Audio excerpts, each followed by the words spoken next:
Hello and welcome to the couch. Today I am joined with my lovely co-host William, and we're going to be doing an NFL draft preview for you. We did mock draft yesterday, where we took turns making picks, and we're just gonna talk through a lot of the picks, kind of our thought process behind it, and then at the end we're gonna do some of our sleepers for this draft. So, William, before we get into it, how are you doing? I'm doing good. Weather's beautiful out here. Nice little 70 degrees. Can't complain. How about you? It's rainy here. It's rainy here, but I can't complain. I can't complain. Uh, it's the weather's been getting better, and today, Yeah. it's just a bump in the road. So, but you know what I am excited for? The NFL draft. Obviously, we've got less than a week. What, 5 days? So, um, I'm looking forward to it. I think there's a lot. I think there's a lot of interesting stuff that can happen, especially because it's being reported that a lot of teams in the top 10 want to move back. And there's also like not that big a demand for teams to move up. Just and so I think that you there might be some teams that move up into the top 10 for so much less than like last year. Like you think like Mhm. the Jaguars moved up 2 spots last year and gave up their first this year. And I think I don't even know if that would be the price to move into the top 10 if you're maybe the Ravens and in the teens and you want to move into the top 10, you might, give up a second next year. Yeah. The price may be a lot different. So I'm interested to see that. I'm interested to see how the trades go for sure. Um, but yeah, let's just go ahead and get into it. Number one, I obviously, I was doing odds, you did evens. Number one, pretty simple. It's been talked about this whole time. Fernando Mendoza, but why why do you think that Mendoza has this kind of I mean, it's kind of just known that he's going to go number one overall. Obviously, because of the need for the Raiders they need a quarterback. But when you look at Ty Simpson and maybe some of the other quarterbacks in the class, what sets Mendoza apart? That's a good question. Being completely straight up honest, I honestly think Ty Simpson's the better Oh player. my. I think he has more like of the talent and the flashes that you before he got hurt this year. I thought he looked really good. But I think some of it's the Brady comparisons with Mendoza, like under recruited guy, not really talked about much. Um, and then I think also it's just like his intelligence. He's been like a 4-year starter in college, so he knows what he's doing. He's got like good leadership. I think like this national championship run just kind of boosted his draft stock a lot, put him on the radar when he might not have been otherwise. I think that happened with a lot of these IU prospects, right? Like, I don't even Mhm. know, besides Mendoza, you got Cooper and Pons that are going in like the first or second. Like none of those other guys are really even, talked about in the top 50. And, but in the third round, you have all these guys that were also on that roster that are being talked about as well. I think the national championship did do a lot. I can't get behind the take that Simpson is better. I think that what you see with Mendoza is a better Ty Simpson. Like I think especially if you look at last season, because Mhm. He's pretty athletic. He's not he runs the same 40 as like Joe Burrow and Baker. So you're not getting like a Yeah. Lamar Jackson, but you're not getting a statue. You're getting a guy who can create, who can evade some sacks. And then I think that the arm talent's there. I think he's really good throwing on the run. I think he's got great presence when it breaks down. He also can stand in and take a lot of hits while he's throwing. I don't remember which game it was, but I was watching, and it was like three straight plays where he's got a dude directly in his face, getting hit, and still gets the throw off, and I was like really Mhm. impressed with that. I think that the biggest thing is obviously the change in offense, right? You're going from a very Yeah. RPO heavy scheme to a more NFL ready offense, which is going to be difficult. So I don't think the Raiders are gonna win the Super Bowl next year, but the I think this is a good time for the Raiders to take a guy who has proven to be successful in college and is not a bad prospect. Like I think if you stacked him up against last year's class, I think Ward I'd probably take over him. I wasn't that high on Dart, um, so I think I probably would have taken Mendoza second, and then Dart would have been a close third.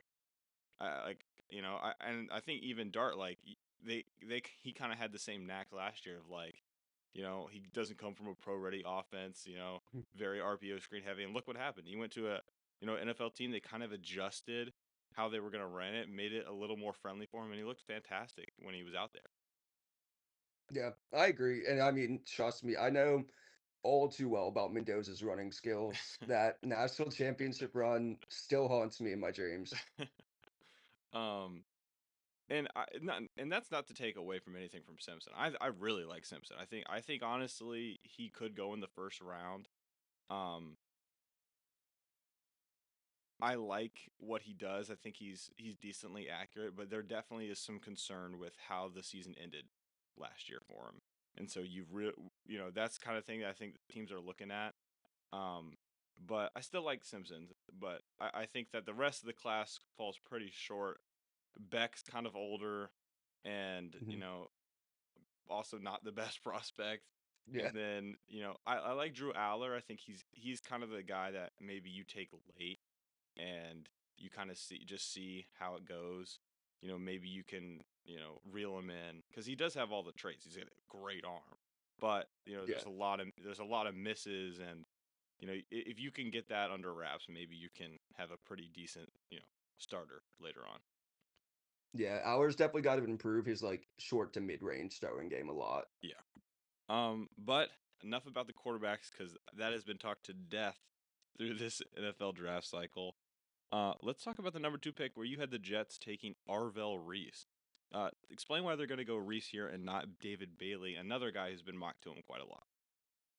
Yeah, this was the two guys I was basically saying it was going to be between.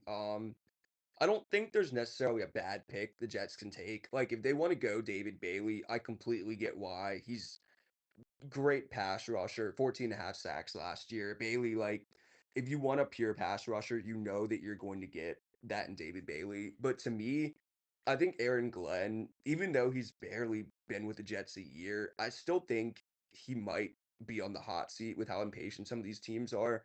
I Oh think yeah, he's going to want to get a guy like Arval Reese, who is one of the best athletes in the class. He can rush the passer. His pass rush skills are a little they do have some fine tuning you could do, but for like a linebacker, they're very good. He can cover well. He can stop the run. I think he's just like a dynamic. I don't know if you remember. Do you remember Isaiah Simmons, the guy yeah, from Clemson? I think he's like a version of Isaiah Simmons where he's actually going to hit. yeah. And I totally agree. I think the Jets can't really make a mistake, and Aaron Glenn is kind of on the hot seat. And I think that Reese gives the Jets that future. Like, hey, we can maybe we give Glenn another season because we have this guy who is projected to be a Micah Parsons is kind of the Mhm. comps that he's getting. And so you know he like you said, he needs some fine tuning, but I mean, if he pans out, he's going to be the best linebacker, edge rusher, whatever you want to call him in this draft. He might be the best player in this draft if he's able to, um, you know, get to the NFL level. Um, so at 3, um, we had a trade. We had the trade. I had the Cardinals trading back with the Giants because there's a lot of rumors about the Giants wanting Jeremiah or the Titans wanting Jeremiah Love, and I think that the Giants also want him. I think adding Love to that uh, offense would really open it. And you saw a Giants team last year that really had some offense going. They gave the Eagles that defense. They gave them some fits. There was just a few other teams like they almost beat the Broncos. Then the Broncos had that miracle comeback. Um, Yeah. but I think that the Giants end up trading up here and getting Love right in front of the Titans. Because I think it's just you know it's going to help open up that offense a lot more. And I think their biggest need, which probably would be like corner or maybe, probably corner. I don't think that they would take Mansour Delane at 5, and I don't see them trading back. So I think this is one of those scenarios where the Cardinals are saying, hey, we're fine with maybe the next 5 guys. Let's just trade back and get a Yeah. little something. And so that's what I have going on. And then what do you have the Titans doing when, Love gets taken away from them at number 3? Yeah.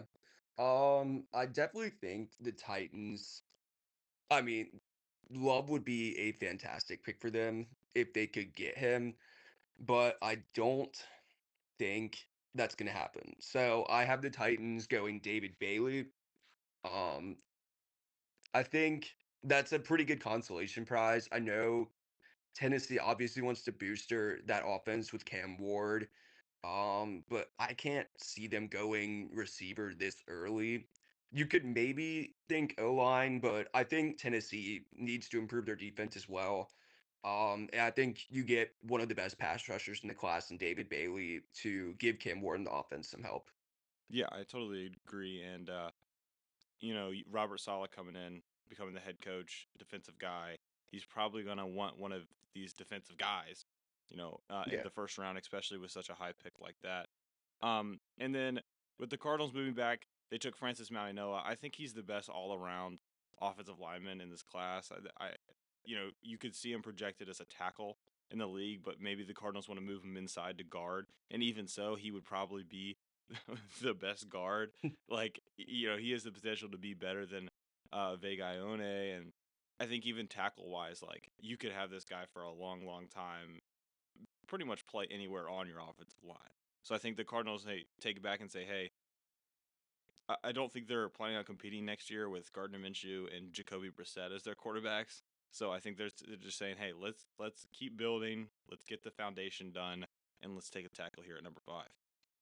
Um, then for number 6, you had the Browns taking Carnell Tate. Give me a reason why, they're gonna take a wide receiver here instead of an offensive lineman this early. Yeah. I honestly think I think this is a very deep offensive line class. I mean, you have so many guys: Mawanoa, Spencer Fanu, Caleb Lomu, Monroe Freeling, Proctor. You have so many good offensive tackles, offensive guards that you can get in the first round. But this receiver class is really, to me, just Tate, Tyson, and Lemon. Mm-hmm. Those three. So I think the Browns desperately need wide receiver. I know we talked yesterday, Lemons, both of our favorite wide receiver prospects, but I think the Browns are gonna want an X. They're gonna want a guy who can go up and get the ball and whoever their quarterback is to give him some help. So I think that's why the Browns go Cardinal Tate.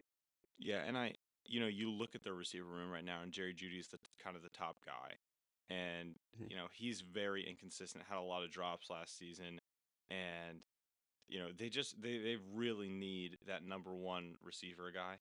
And I kind of disagree with you maybe aren't as high on the wide receiver class as I am because I really like some of these other guys like Omar Cooper and Casey Concepcion and even later in draft like Jacoby Lane and Zachariah Branch. Like I think those are great guys to get maybe day 3 or day 2.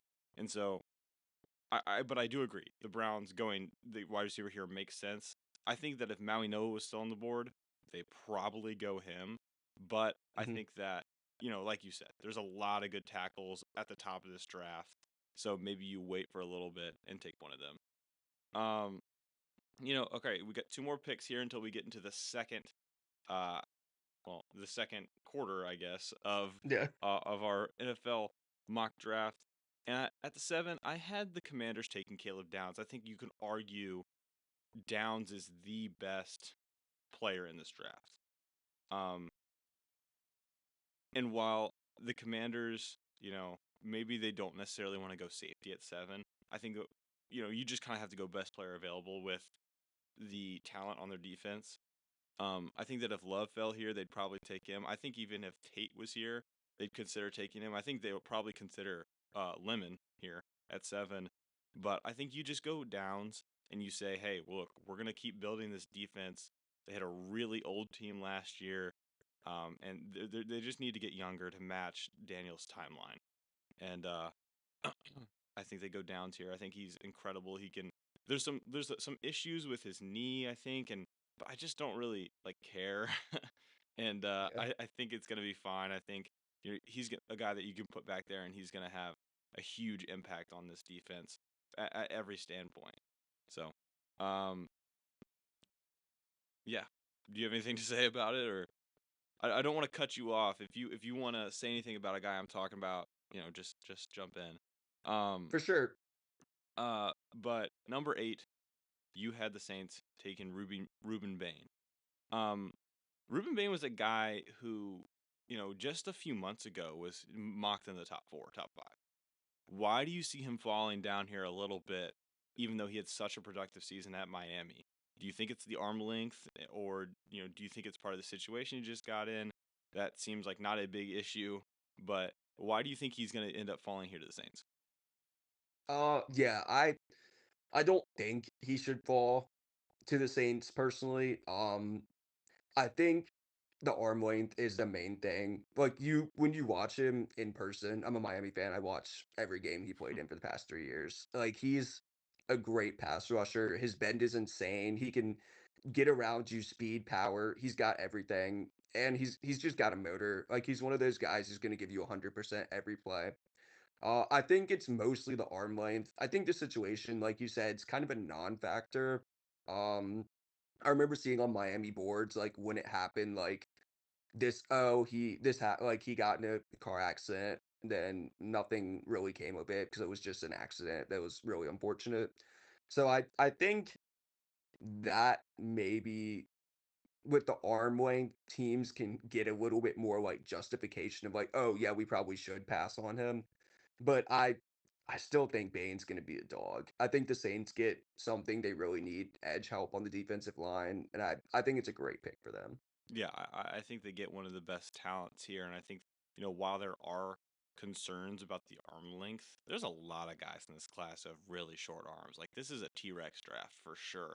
Yeah. I don't know what is going on, but you look at every prospect's like little profile, and all of their when you look at their measurables, they're all like when it comes to arm length, it's like they're all red. It's like dang, bro, like what am I supposed to be doing? Yeah. Like, if they're all red, maybe it's not red, maybe it's like a yellow, maybe it's average. Um, but yeah, I love this pick for the Saints. I think it's a perfect fit. They don't really have a dominant edge rusher right now, and maybe they could get one with Bane. Um, then oh yeah, okay, yeah. That's the first quarter of our 2026 mock draft. Um, We'll probably do the next 8 and then take a little break and then come back and do the last bit. Is that good with you? Yeah, that works for me. All right. So the next 8 we're gonna flash on screen. We're maybe not gonna go in depth for all these picks, but I think that each one is worth talking about. Um, Number 9, I had the Chiefs taking Mansour Delane, um, Virginia Tech legend. Uh, uh, I just think that or the Chiefs losing both their corners, they were really gonna have to double dip, and I think they say, hey, you know, we traded both these guys away. We're sitting here at 9. Um, let's take a corner here that it can be our cornerstone for the next 5 years, and they're going to be saving a lot of money, and then they're able to spend that money somewhere else. And I think that was kind of the thought process going back to when they traded McDuffie. They're saying, hey, look, we can get a pick that we normally have, in the late 20s, 30s, and we can say, okay, hey, we have number 9. So let's go out, get the best corner in the draft, and then go get someone else that we need in the late first. So I really like the fit there. I think it's the first corner needy team. I think that comes into this draft, so I think it's a perfect fit. I agree. Yeah, I've seen him play in person a couple times. He's as advertised. He's sticky. He's not gonna give anything up. Yeah. Then number 10, you had the Bengals getting a steal here at 10, I think. Uh, why don't you talk about how the Bengals are going to take Sonny Styles? Yeah, I think this is gonna be a steal. If he falls, I think Cincinnati wants Caleb Downs. I think in a perfect world, that's who they get to fall to them, but we don't think that happens. So I think the Bengals go ahead and get Sonny Styles. They need defense help. Like they lost Hendrickson. They don't have anything on that defense. Sonny Styles is a freak athlete, one of the his combine tests were insane. I think he'd be a great addition for this Bengals defense. I think it's kind of the opposite pick that they made last year with Shamar Stewart. You know, they were taking a guy that Mhm. didn't really produce a lot in college, but had all the traits and hasn't panned out so far. And so I think when you take Sonny Styles, he has all the traits, but he's also productive. And so I think Yeah. they're really getting the type of prospect they were wanting to get last year in Shamar Stewart. Um, Plus, I don't think Styles is gonna hold out on his rookie contract and threaten to go back to school another year. I don't see that happening again this year. Um, what about number 11? The Dolphins taking Makai Lemon. I think this is just a perfect fit. This is a quick one for me. I mean, as soon as we got to it yesterday, I was like, "Yep, Lemon. Okay, your pick." Like, it just makes so much sense. They really don't have a wide receiver after trading with Waddle. You know, they go and get Willis and then take all his weapons away. Like, I just didn't really get Yeah. that. They haven't re-signed Tyreek. Achan's still there, so that's good. But you know, you can't just leave Willis alone there. I know what he was doing with the two games in the Packers, and you know, they don't have the greatest tier of receivers, but at least, you know, Watson's still pretty good. Dobbs is still pretty good. And they had a few younger guys. So I think taking Lemon here makes the most sense out of any pick in this draft. You know, and if it's not Lemon, it's gonna be Tyson. And if it's not Tyson, it's gonna be Tate. Like it's gonna be one of those three guys. They're going receiver here. I don't see why they wouldn't. Um, unless maybe they think like, okay, hey, we really like Omar Cooper, maybe he falls to 30. Um, but yeah, I got the Dolphins taking Makai Lemon here. Number 12, you got the Cowboys shoring up their defense. Uh, talk a little bit about Jermod McCoy. Yeah. I know there's injury concerns there, obviously. I think it was ACL maybe, that he tore, but he looks fully healthy. Apparently, he had a really good combine. I think he's like corner 1A in this class with Delane, if Oh you wow. wanna I think they're in the same tier. I think he's gonna be really good. I think that gets Dallas some secondary help alongside Diggs, and yeah, I think that's a great pick for Yeah, Dallas. that's a great way to describe the cornerback room in Dallas. Diggs and like, Yeah, um, it's just Diggs. and even then, that's not so hot. Yeah. Excuse me. Um, number 13, I had the Rams taking Kenyon Sadiq, and I know this is honestly like this is kind of a sexy pick. I can't lie. Like for the Rams to go out and splurge on a tight end this high, like they're I think they're showing their hand. And I think you looked at last year how much they love the 13 personnel and how much they love using those tight ends. Imagine if they had, you know, a freak athlete there. Imagine if they had essentially a wide receiver in a tight end's body doing that. Like and he's a great run blocker. I think this is just a perfect fit, and I think it's something that maybe a lot of people don't think will happen because it doesn't seem like a Rams pick. Like it doesn't seem like they would go do that, but this seems perfect to me. It seems like a perfect fit, and it seems like a move that will really help them make that final push to another Super Bowl. Talk a little bit about number 14 with the Ravens. Okay. Yeah, the who did I pick? uh, Olavega Ione. Okay, that's what I thought. I didn't know how to say his name. Olavega Iane. This I've seen this in a lot of mock drafts. This makes perfect sense. The Ravens, you lose Tyler Linderbaum, you need a lot of help on that O line. Lamar can't really stay healthy. You got to protect him, keep him upright. I think this makes perfect sense. He's a great guard fit for the Ravens. And I think it'd be a good pick for them. Yeah, I think Ione is one of those guys that, you know, if he was taken at 5, you'd be like, "Eh, it makes sense." And if he was taken at Yeah, 32, you'd be like, yeah, it makes sense." Like he's just one of those guys that's so good, but you have no idea where he's going to go in the first. You know, yeah. another one of those guys is like Monroe Freeling. Like that's a guy that you could see taken literally outside the top 5. You could see him being taken anywhere. So I think the Ravens get a really nice piece here in Ione, and that's gonna be a nice fit for them. I had who? So it was 15 to 19. So I had the Bucks, a little NFC South trade here. I know this is a little odd, but in the simulator, it was the only team I could actually trade with. Like it gave me an offer. So I had the Panthers trading up. I think it could be a different team, but I had the Panthers trading up to 15 to take Dylan Thieneman because I think he's probably in my eyes, I like McNeil Warren just a little bit better, but Thieneman is the consensus safety one, and I think the Panthers really like him. I've seen him mock there a lot at 19, but I think they want to jump the Vikings, who also need some help in that secondary. So I think they trade up a few spots just to take Dylan Thieneman and really shore up that defense and get another safety across from Mo Rig. And then before we go to the break, real quickly, why don't you tell us a little bit about number 16, the Jets taking Jordan Tyson?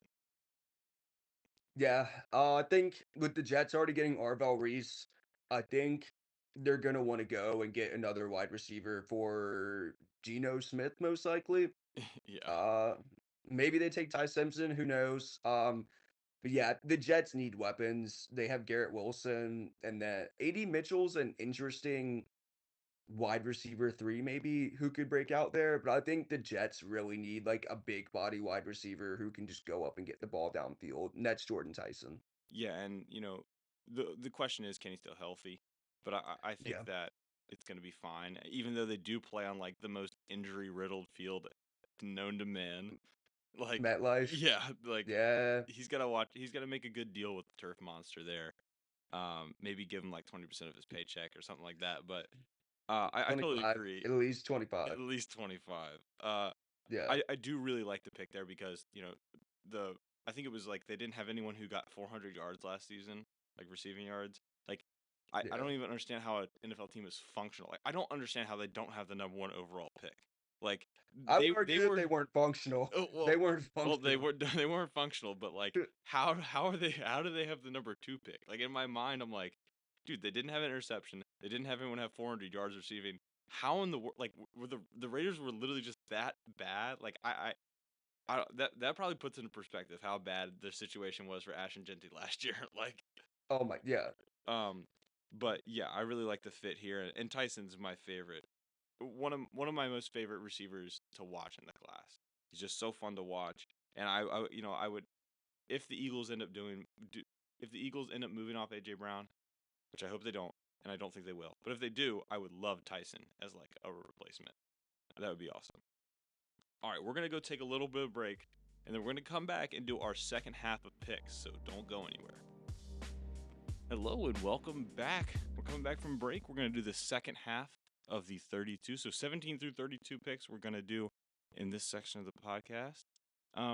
William, I just want to say, while I was on the break, I realized that Omar Cooper, spoiler, actually, yeah, Omar Cooper fell out of this first round. So before we get into these other picks, I want to talk about why you think he could fall out of this round. What do you think happened yesterday when we were doing this and kind of looking at it and saying, "Damn, where is he?" I think there's a lot of people Yeah. gonna say when they see this, like, "Bro, where's Omar Cooper?" Because he's Yeah. been hyped a lot. Yeah. So why do we think that he could Mhm. fall out of this first round? Yeah, for sure. Yeah, people are definitely gonna be playing a little bit of hide and seek with him, trying to find him in the first round, and he's not gonna be there. But I think it's just positional value. And like a lot of teams don't necessarily need wide receiver. This is just a very deep, a good edge class, a good offensive line class. So I think a lot of guys are going O line. Plus, I think with receiver, it's like you can get guys in the second and third round who can end up hitting. Yeah, Like first round receivers normally they do normally hit, but I mean there's some examples that they don't. But I think it's just you want to spend the first premier picks on like premium positions like your tackles or like your edge rushers, your big money guys. I think receiver more teams are willing to take a risk and go, let's wait till the second or third round.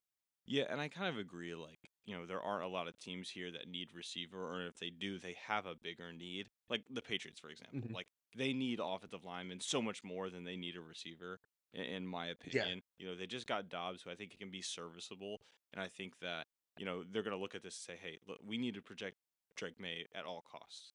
Mhm. Maybe we can get a wide receiver in the late rounds, like you were just saying. And also, I'm looking at this, and I think after Tyson, the only other wide receiver we have is Boston being taken. So, you look Yeah. at some of these other teams, and like you said, it's a lot of edge and tackle for the most of this second half. And I could see maybe 32, or maybe the Dolphins trade back Like I could Mhm. see a team trading back up in the first to take Cooper, but we just didn't have any of them doing that in this specific mock draft. But enough about that. Let's get into 17 with the Detroit Lions, your team, but I had them for this exercise. I had them taking Spencer Fano, the off the tackle out of Utah. I think he is one of the best prospects in this class. He's one of the best, pass blocking guys. He's one of the best run blocking guys. He has just been absolutely fantastic for Utah. And again, this is a guy I could see going at 6 to the Browns. He is one of the best guys. He's immediate plug and play compared to some of these other guys like Monroe Freeling and Caden Proctor. They're probably not guys that are going to start year one, or if so, they might move into guard. But Fano is a guy that you can literally put anywhere, and especially with you have Sewell. Maybe you move Sewell to left tackle. I know you kind of floated that idea yesterday. Maybe you move Sewell to left tackle and put Fano at right tackle, and you do a little bit of repair there, for that offensive line that's kind of taken a few hits. Yeah, I love that pick. That's if I had had the Lions pick, that's where I would have gone. I think we need O-line badly after last year's kind of regression.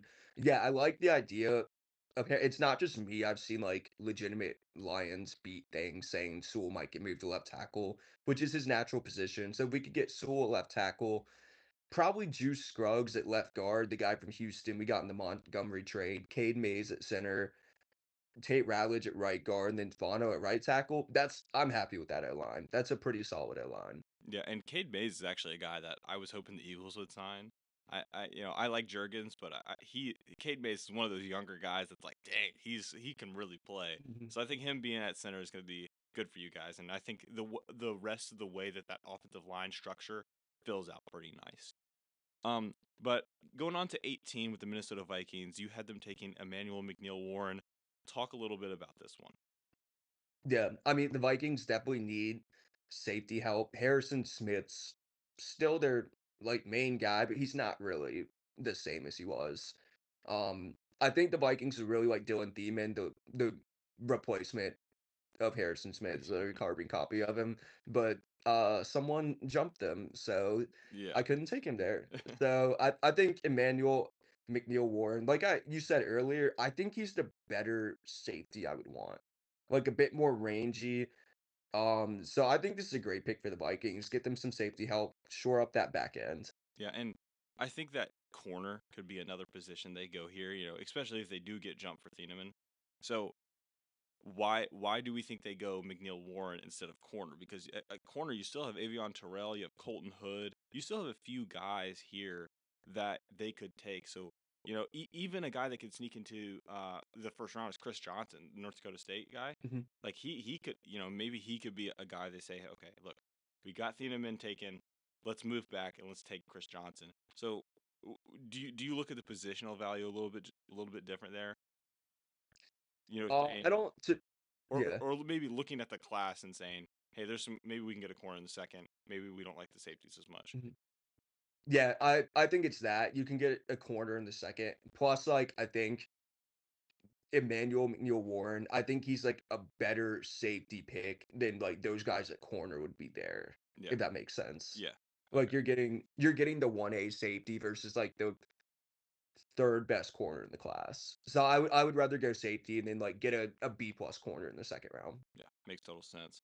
Moving on to 19. Now we got the Bucks at 19 after they traded back with the Panthers, and I think this is another pick where I really like the fit. I haven't taken Akeem Mesidor. I've seen a lot of stuff about how, you know, maybe if they don't, the Bucks shouldn't go defense because their defense isn't going to get better from one player at the second half of the first round. Like they should just go offense and get a better, fit. And I literally just saw that during the break, and I was thinking about it. I'm like, I really don't agree because football is a game of dominoes almost. Like you get one push from somewhere and it affects everything. It has a huge butterfly effect. The Eagles, their defense started falling off, and then they took Quinion Mitchell and Cooper DeJean. Those two guys completely reshaped their defense. They don't have a dominant pass rusher right now, but their defense is still top five because their corners are just so incredibly good. Um, so I think them taking Akeem Mesidor here is a perfect fit. He fits their timeline. They need to win now. Baker's about to get a big contract. I think there could probably be some turnover, with the head coaches and with the GM maybe. And so I think this is the perfect fit where we're saying, hey, look, this guy, yes, he's older. Yes, you got to watch out for maybe some injuries, but he was extremely productive in college. And he's going to come into the NFL and continue to be productive because of just how good he is. He is very, very good, but he's probably not going to get a second contract. Maybe he will, but I think this is the spot where the Bucks say, "Hey, look, we didn't like anybody at 15. We're going to trade back, get some extra capital, and get a guy who's going to come in and be really great for us immediately." Yeah.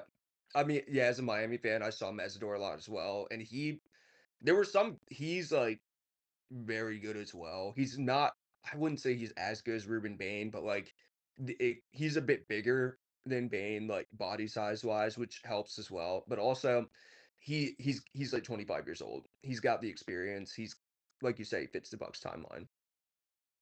I think it's one of these teams in the first round that it's one of the only teams in this first round I feel like really fits their timeline and their needs. I could see the Hmm. Seahawks maybe taking them later, or I don't know, maybe the Bills because Yeah, their defense was pretty bad last year too. But I think that this year makes sense for Mesidorf with the talent. It would kind of be hard to see him falling past 25 in my eyes. yeah, So number 20, you had the Cowboys, and kind of taking the other controversial edge rusher, a guy who's kind of up and down boards every week it seems. You had the Cowboys taking Keldrick Folk. Why did they go Keldrick Folk here? Kind of a primary run defender instead of maybe the next best edge in Zion Young or TJ Parker or something like that. yeah. I think Falk is just I think from pure pass rushing standpoint, you'd probably take Zion Young, but Dallas has Donovan Ezraku, the Boston College edge from last year, and he's shown some flashes of rushing the passer. So I think if you could put him and then get Keldrick Falk, maybe not your typical edge rusher, but a guy who you know is going to be able to stop the run, and he who can get to the passer some as well. I think that's a great fit for Dallas's defense. TJ Parker, while not bad, the year I wouldn't want to take 20 after the year he had this year. So I'd rather go with Keldrick Falk, a guy who you know is going to produce. Might not be the most high upside guy in the world, but gonna be a great piece for Dallas's defense. And I totally agree. I think, their run defense last year was abysmal. Like in fantasy, I remember just being like, "Who's playing Dallas this week?" And I try and figure out their running back and Yeah. be like, "Let me start him." It and once they got Quentin Williams, it did change quite a bit. It wasn't as bad, but still, the linebackers weren't up to par, and just the whole defense as a whole really wasn't at the level it needed to be contenders. Um, and I totally agree. I think Keldrick Folk is kind of the one of the better defensive players left. I could see them going Jacob Rodriguez just because their linebackers are so rough. But even so, Jacob Rodriguez is like ranked 44 or something like that. So that'd be even him moving up 20 some spots just to go Yeah. here at 20. So moving on to 21, I had the Steelers, and this is a tough pick because you look at it, you don't know if Rodgers is coming back. I don't.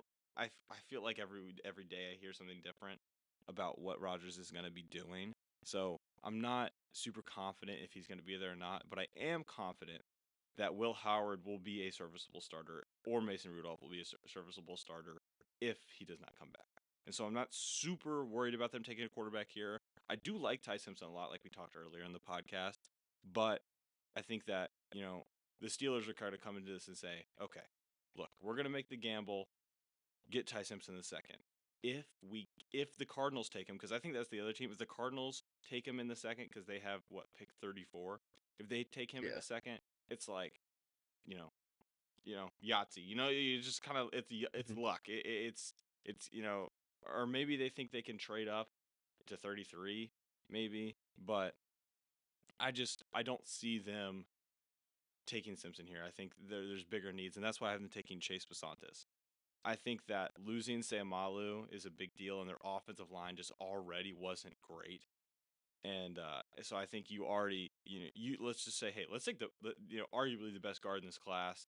Let's go now because there isn't a ton of guard depth, to me at least. I don't think there's a lot of guys that are going to be immediate starters like him. Um, and I think that Basantis is probably the best fit, and I think the best value here instead of going Simpson. Um, but at 22, we had a trade. So we had the Patriots moving up to pick 22, and then the Chargers moving back to 31. There was some other I don't remember what, it doesn't tell me what the compensation was, but I think it was fairly large. Yeah, Um, it was. but so who do you have? You had the Patriots taking the other offensive tackle out of Utah, Caleb Lomo. Tell me a little bit why they would trade up here and not wait back in the 30s. Yeah, I think your New England last year was a bit more than anyone expected. I don't think anyone's predicting him to go to the Super Bowl at the start of the season. However, the Super Bowl, their O-line got sort of completely exposed, if we're going to put it lightly. Will Campbell had Death a lightly. yeah, Yeah. it could have been worse. I could have used stronger language, but Yes. I think with Will Campbell, again, the short arms thing, I think you could, if you get Caleb Lomo, you can say, let's move Will Campbell into guard, get Lomo. Um, you can make the argument for wide receiver here. The Patriots do need some. They might get AJ Brown. Who knows? No. I don't. It might happen. It might. It might. I just really hope it doesn't. I don't blame you. But yeah, I think they get Caleb Lomo, just a solid build up that line for Travion Henderson, Ramondre Stevenson, Drake May, and get the offense going. Also, Patriots news just got a notification that Mike Vrabel will not be investigated by the NFL. Interesting. That that doesn't make any sense. I don't know why he wouldn't be investigated, but that's a larger Yeah, topic for another day. That yeah, that's a larger topic. that's a bit of a different, That, different lane than we're going to discuss today. yeah, yeah. And I totally agree. I think that you could move Will Campbell to guard, but I think that the back half of the season and the Super Bowl specifically really tainted what he was doing before he got injured. He was really good before he got injured. Like he was playing Oh yeah, fantastic. And so I think that there's still like I don't think that like, oh well, you saw it in the Super Bowl, he's a bust. Like I yeah, don't think that it's as strong as that. But I do think that moving him to guard is a great deal because they don't have anyone to play guard. That it's just not a guard. It's just yeah, not. They don't have anyone there. So I like Caleb Lomo here, guy who really excelled at playing left tackle in college. One could argue be the best pass protector in this class. He's mhm. a little bit weaker in the run game, but he's a great pass protector. Um, so I like this pick by the Patriots. Moving to 23, I had the Eagles, and this one is, I think, a tough pick because the biggest need on the roster is edge. They don't have a dominant edge guy. I really like Jalen Smith or Jalen Hunt and Nolan Smith. I really like those guys, but they haven't given me the 10 plus sack seasons. You don't have that guy, and so I think edge is the actual biggest need, but I don't see them going Zion Young here. And maybe they go T.J. Parker, or maybe they do go Zion Young, or maybe even Malachi Lawrence. But they have a long history of only taking guys in the first round they've had meetings with. I think that's pretty, and I don't think they've met with either of them, but they have met with offensive tackle Caden Proctor, a guy who this fits the Eagles' draft strategy. They need a lane replacement at some point. The offensive line struggled a lot last year with injuries, and Caden Proctor's a guy that, yes, he needs a little bit of work, but in an ideal situation, he can sit behind a year and come in and if there are injuries, he can come in for a little bit, get some experience, come in for a little bit, get some experience. So I think it's honestly the best situation for him. I also could see the Eagles moving him to right guard because we really struggled at that position last year. Um, so I could see both of those kind of going, and I think that this is a great fit. They did lose Stoutland, and that's the only hesitation I have here. Losing such a legendary offensive line coach like that is big. Like that affects a lot of the draft strategy and the way you develop players.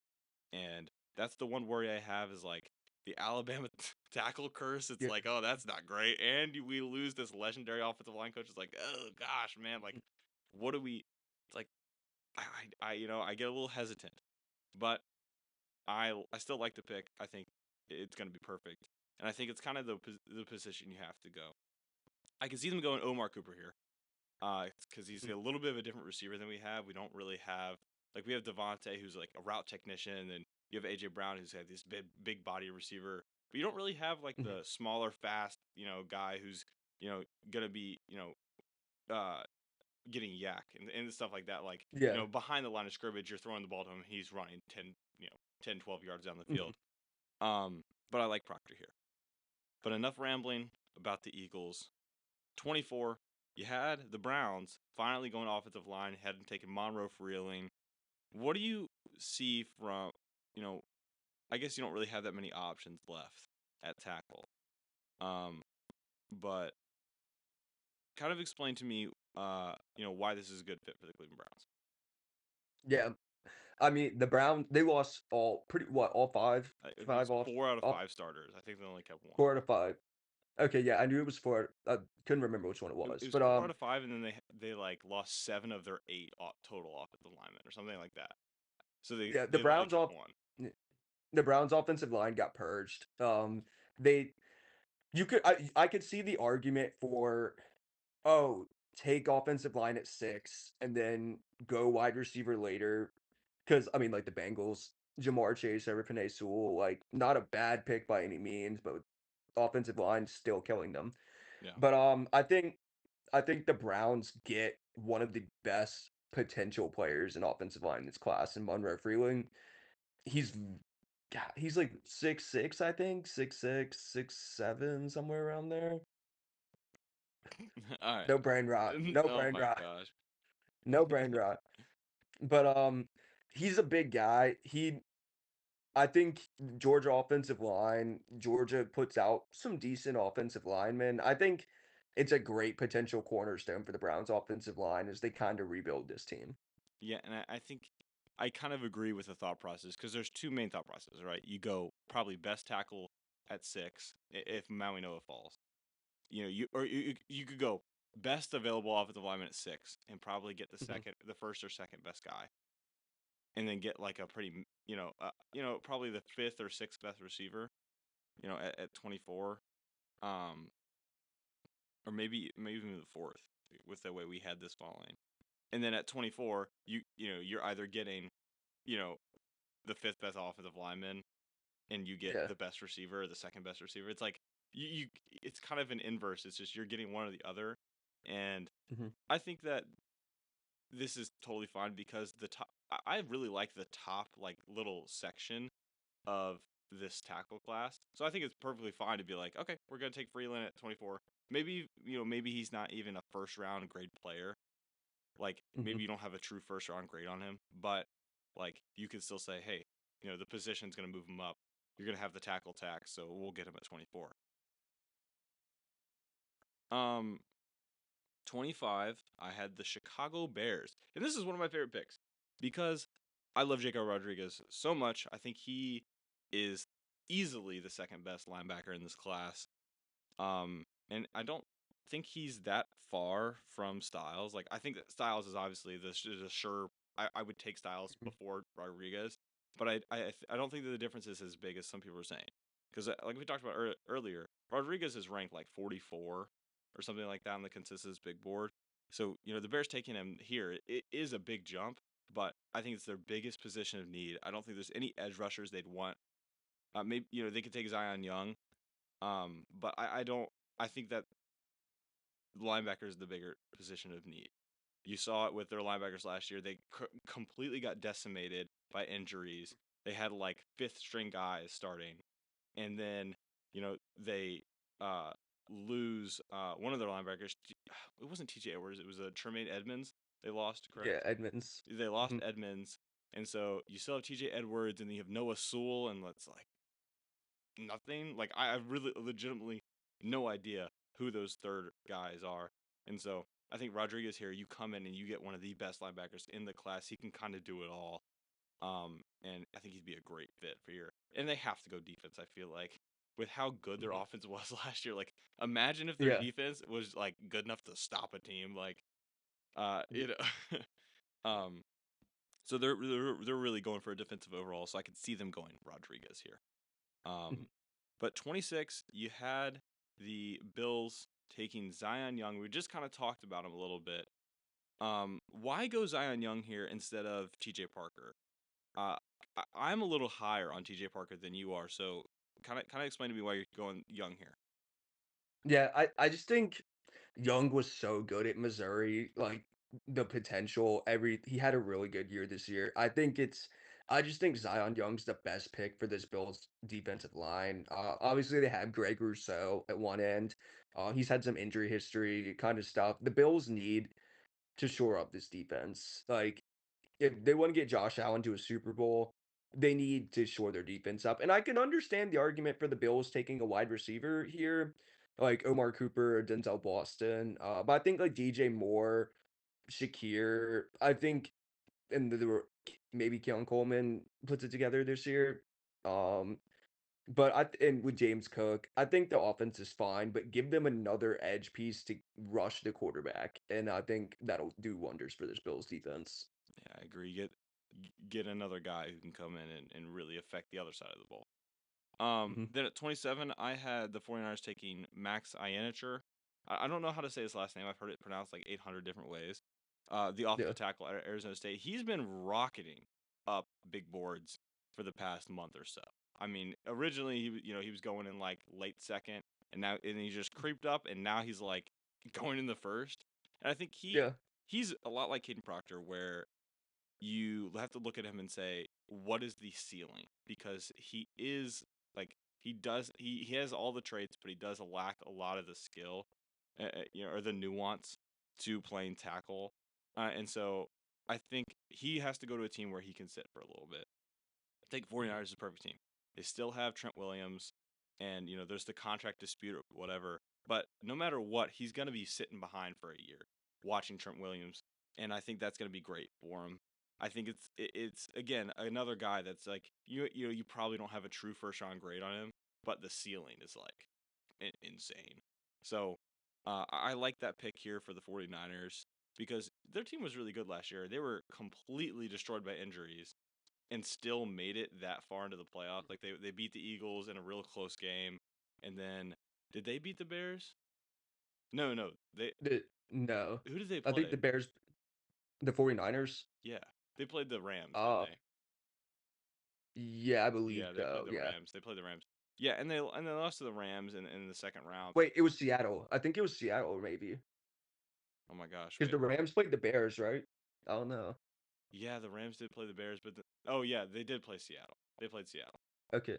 Yeah. So I mean, it's hard to beat Seattle, but they had just had so many Yeah. injuries, and so I think that's this is a good way to one get some injury prevention for this offensive line because you have a young guy that can come in there, but also a guy who has a huge ceiling and that can learn for a little bit.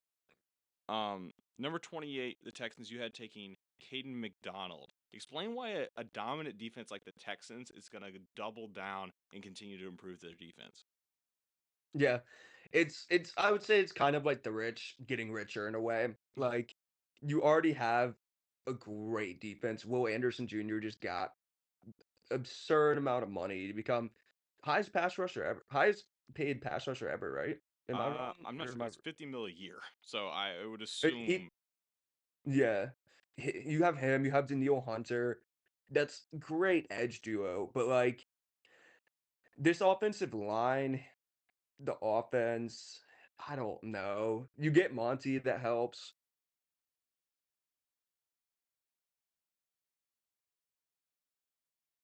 So,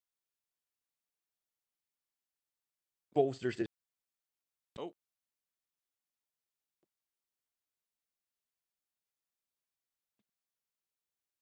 hello. Yo, Okay, it just my entire Zoom just crashed. So, oh, that's weird. yeah, Technical difficulties. yeah, little technical difficulties. So it cut off when you were talking about the offense. So here, we'll just take it from the top.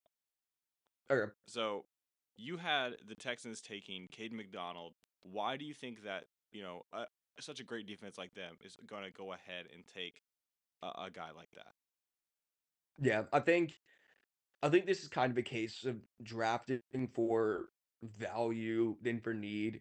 like, yes, maybe the Texans could take offensive lineman. The Clemson guy maybe is the one guy I'm like, I could see them taking it, but like when you have the best defensive tackle available in Caden McDonald, you just have to make that pick. You have to do it. That helps the Texans defensive line, sorry, is already great with Will Anderson Jr., Daniil Hunter. But if you just throw Caden McDonald in there, it just takes it up 10 times better. Yeah, and I saw a comp that was like Caden McDonald is 80% of Jalen Carter, and just imagine that Texans defense with 80% of Jalen Carter is like, okay, yeah, like sign me up. Like, I don't think Yeah, there's a team in the league getting past this defense next year.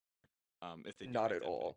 and Will Anderson did become the highest paid non-quarterback in NFL history. Okay, that's what I Yeah, thought. I wasn't sure. That's wild. yeah, that is wild, but well deserved. Um, Yeah. all right, so after the technical difficulties, let's hammer these last four picks and let's get out of here.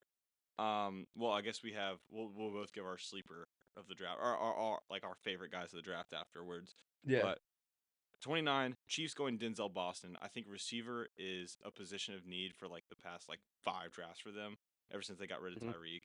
And they really haven't hit. Rice has looked okay, but is in a little bit of legal trouble. I think he's fine now. Worthy's been serviceable, but you still saw that a lot of like last year. You didn't see a lot of the great you just didn't see great receiver play last year. I don't like Rasheed Rice. He missed most of the year, and then he came in and he was like pretty good. But they just need that big body X receiver who's gonna play and just really fight for the football. Like I feel like Mahomes just needs that guy. They have the fast guy. They have the all around guy. They just need the big guy who's gonna go in and like dominate DBs. And I think Denzel Boston's that guy. 30 for the Dolphins. You had them taking Avion Terrell. Tell me a little bit about that. Yeah. I mean, the Dolphins, uh, they took Mekhi Lemon at 11. You get Malik Willis as wide receiver one. They've got to fix that defense too. And I think Avion Terrell is a great corner from Clemson. I think he's easily, in my opinion, he's cornerback three in this class. I think he's very good in coverage. I think, especially with like, well, I mean, the Jets, you have to deal with Garrett Wilson. The Patriots and the Bills actually don't have that many guys you really need to worry about, but I still think Avion Terrell's the pick. Get this defense going, get this offense going. You need to go best player available here. Yeah, and I agree he's one of the best players available at this position, right? Like, and especially at corner. Like, he's probably the best Yeah. corner left. Um, Number 31, we had the Chargers now because they traded back from the Patriots. And they trade back and get Blake Miller, a guy who, the offensive tackle out of Clemson, another guy who could move inside maybe. But really, they just need help on the offensive line so bad. They got to figure something out there, and I think that's their biggest need.